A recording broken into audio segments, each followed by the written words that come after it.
How refreshing. The shills aren't going to even try to gaslight us with this one. Welcome to Comic Artist Pro Secrets.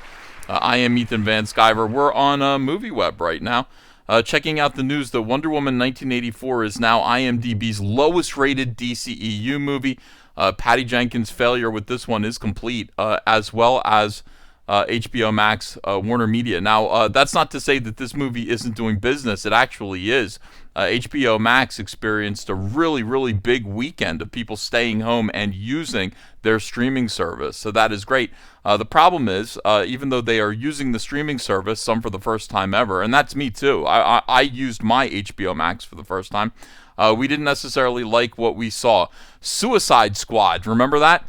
No longer the lowest rated DCEU movie on IMDb following the release of Wonder Woman 1984. That is the hall of absolute shame.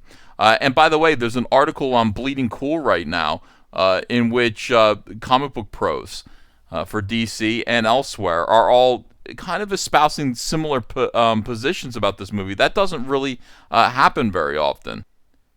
I mean, we've entered a reality right now where comic creators are, frankly, being honest about this movie. And they're saying things like this. Frank Cho, who was the cover artist of Wonder Woman, just saw Wonder Woman 84. No spoiler. One word, crap.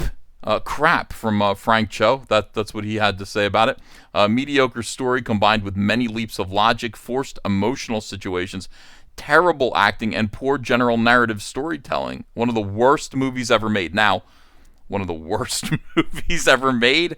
That is somebody who's disappointed and who himself has taken a forced emotional leap of logic. I wouldn't say it's the worst movie ever made, but he does say this movie, like 2020, is a raging dumpster fire. A big X for me. And Peter David, famous writer, says, am I the only person curious as to why in 4.5 hours of screen time in her own movies, the title character has yet to be addressed by anyone as Wonder Woman? Great question from Peter David. I didn't notice that, but that is true. Dennis Barger Jr., retailer, says, yep, here's the breakdown. Wonder Woman rapes a dude in the movie. Very problematic indeed. And Brian Hibbs, who was another retailer on the opposite end of the political spectrum from Dennis L. Barger Jr., says, I've seen a lot of superhero movies in my life, and sadly, I have to say, I thought Wonder Woman 1984 was one of the worst ones I have ever seen. So a lot of agreement here. People are no longer worried about. Here's the thing about this. I want you to understand. People are no longer worried about DC Comics because I think they know that DC Comics is pretty badly wounded at this point, and most of them are not going to be finding too much work at DC anymore, and so therefore, none of them are couching their opinions. Wonder Woman 1984 is a terrible movie. Everybody acknowledges it pretty much, and those who don't are using words like quirky. They're like, I liked it. It was quirky and fun. I had a good time. Turn your brain off, and you'll really enjoy it. No, thank you. I don't want to turn my brain off. I want to watch a movie that makes sense. So Wonder Woman reviews continue to flood the internet, and things continue to be not so great. When the first movie was a runaway success by virtually every definition, raking in boatloads of money and garnering widespread critical acclaim, the sequel can't quite say the same. Case in point, over at IMDb, it is now the lowest rated DCEU movie since the franchise kicked off with Man of Steel back in 2013. And, that's something because there aren't very many DCEU movies that are actually good. Most of them are, in my opinion, terrible. The distinction was previously held by 2016's Suicide Squad. According to IMDb, Wonder Woman 1984 holds a 5.7 rating. As of this writing, that puts it just below Suicide Squad, which holds a 6. That helps to illustrate the perceived decline from movie to movie, as the original Wonder Woman is the top-rated DCEU movie on the site. Everyone loves the original Wonder Woman movie. Patty Jenkins' biggest success since her first movie, Monster, Oscar winner. Wonder Woman came out. Everyone loved it. People believed that maybe the DCEU could be successful just in the right hands, and those hands were Patty Jenkins. But this is an F, a 5.7. That's a 57 out of 100.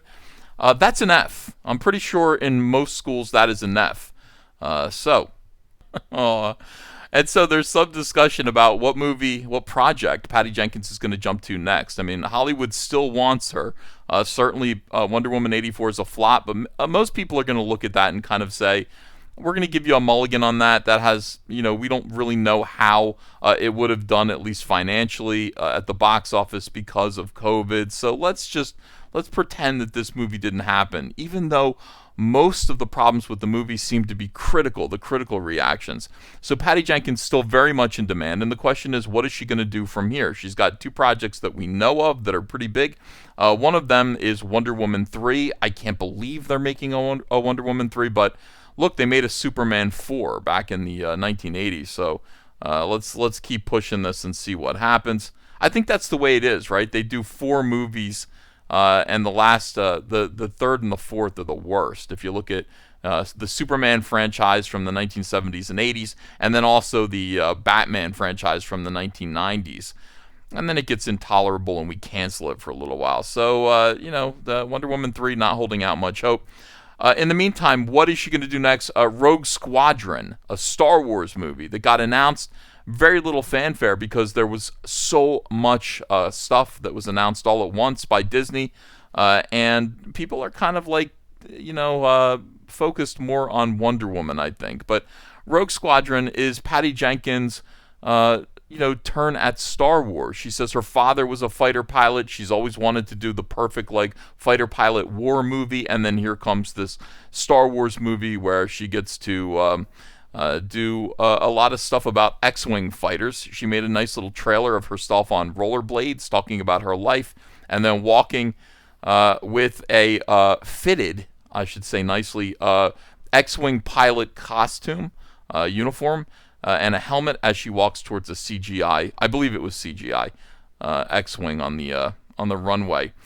So what is the story about? Chris Pine trying to get people excited, I think, about what Patty Jenkins has next, says he knows the Rogue Squadron story, and he thinks it's really great. Okay, well, I'd like to hear that from somebody who isn't currently gainfully employed in a gigantic franchise series with from Patty Jenkins. I'd like to know what their opinion is. He says, I'd spoken to her about it. Not my involvement, but the story. She talked to me about it, Chris Pine said. It sounds really, really great. But I'm ecstatic for her, excited for what she's about to embark on. If there's anyone that can reimagine and breathe fresh, new life into it, Star Wars, it's her. Wrong. It's Jon Favreau. Jon Favreau is the guy who already did that. He's done a great job with The Mandalorian. He's going to be working on the new Boba Fett show. Rogue Squadron is of interest, but I gotta say, enthusiasm on my part is a little bit my faith has been shaken just a little bit about this, and I guess we'll get to see. While Wonder Woman 1984 is currently underperforming critically, there's still a good reason to be excited about Rogue Squadron, and that is Jenkins' love of fighter pilots. That sort of passion is important when it comes to putting your own spin on established franchises. And while we won't know anything about this one for quite a long time, it's 3 years away, all right? It's good that Jenkins has the best Chris. Oh, you son of a... Who wrote this? The best Chris? It's debatable what the best Chris is, but that's a shot at Chris Pratt for his Christianity. This is Bleeding Cool, after all, in her corner cheering her on. So Chris Pine is the best Chris in this person's opinion. Caitlin Booth.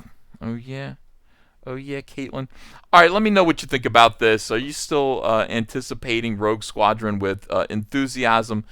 Do you still have faith in Patty Jenkins? And how nice is it to see everyone actually agreeing that one of these movies, a Wonder Woman movie, sucked out loud? Let me know in the comments below. Please like and subscribe to this channel. Ring the bell for notifications. Help me push back against that YouTube suppression.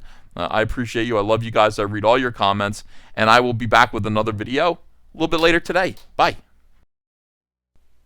Hey, I got a P.O. box. Want to send me some mail? Send it to Ethan Van Sciver, P.O. Box 607, Marlton, New Jersey, 08053. And I'll probably open it up on a live stream. Thanks very much, everyone.